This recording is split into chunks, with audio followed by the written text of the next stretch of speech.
श्रीगुरुस्वामी समर्थ। श्रीगणेशाय नमः। श्रीयोगेश्वर्यै नमः। देव्युवाच भगवन् सर्वमाख्यातं मन्त्रयन्त्रादिकं त्वया योगिन्या कवचं देव न कुत्रापि प्रकाशितं श्रोतुमिच्छाम्यहं देव कृपापात्रं तवास्म्यहं कथयस्व महादेव यद्यहं तव वल्लभा। ईश्वर उवाच शृणु देवि महाविद्यां सर्वदेव प्रपूजितां यस्या कटाक्षमात्रेण त्रैलोक्यविजयी हरिः सृष्टिकर्ता भवेद्ब्रह्मा संहर्ताहं तथैव च यस्या स्मरणमात्रेण देवादेवत्वमाप्नुयुः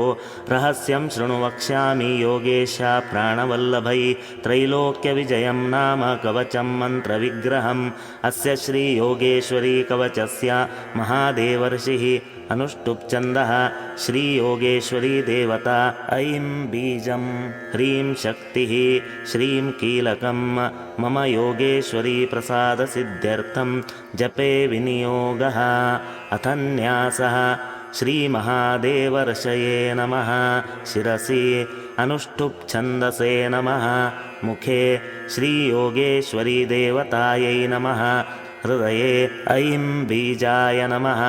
दक्षिणस्तने ह्रीं शक्तये नमः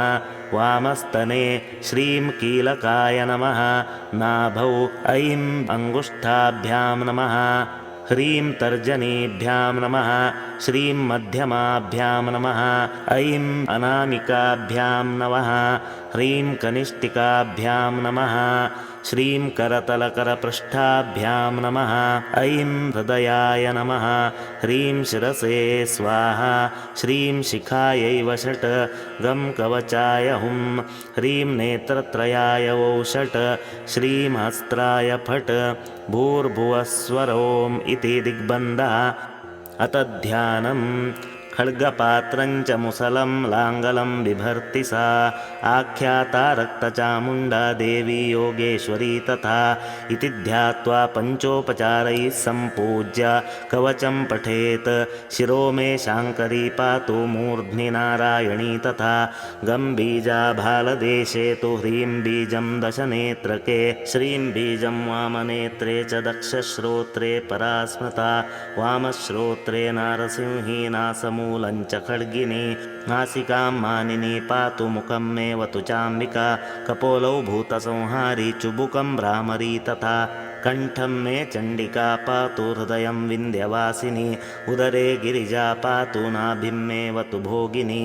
शुम्बिनी पृष्ठदेशे च स्कन्धयोः शूलधारिणी हस्तयोर्योगिनी रक्षेत् कम्बुकण्ठ्यङ्गुलिस्तया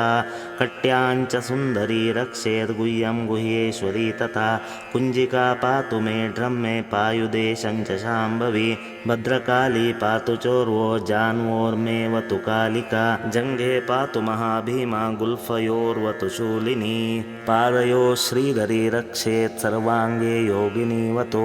रक्तमज्जावसामांसा न्यस्तिमेधांसि भैरवी चामुण्डा चैव वाराही कौमारी वैष्णवी तथा माहेश्वरी सर्वाद्या जय श्रीमङ्गला तथा रक्षन्तु स्वायुधैर्दिक्षु मां विदिक्षु यथा तथा इतीदं कवचं दिव्यं पठनात् सर्वसिद्धिदम् स्मरणात् कवचास्यास्या जयः सर्वत्र जायते राजद्वारे श्मशाने च भूतप्रेताभिचारके बन्धने च महादुःखे जपेच्छत्रुसमागमे प्रयोगञ्चाभिचारञ्च यो नरः कर्तुमिच्छति अयुता भवेत् सिद्धिः पठनात् कवचस्य तु सर्वत्र लभते कीर्तिः श्रीमान् भवति धार्मिकः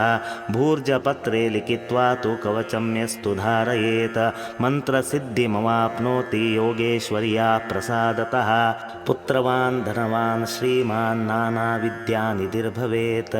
ब्रह्मास्त्रादीनि शस्त्राणि नश्यन्ति पठना वै इदं कवचमज्ञात्वा योगिनी लभते न च शतलक्षप्रजप्त्वापि तस्य विद्या न सिद्ध्यति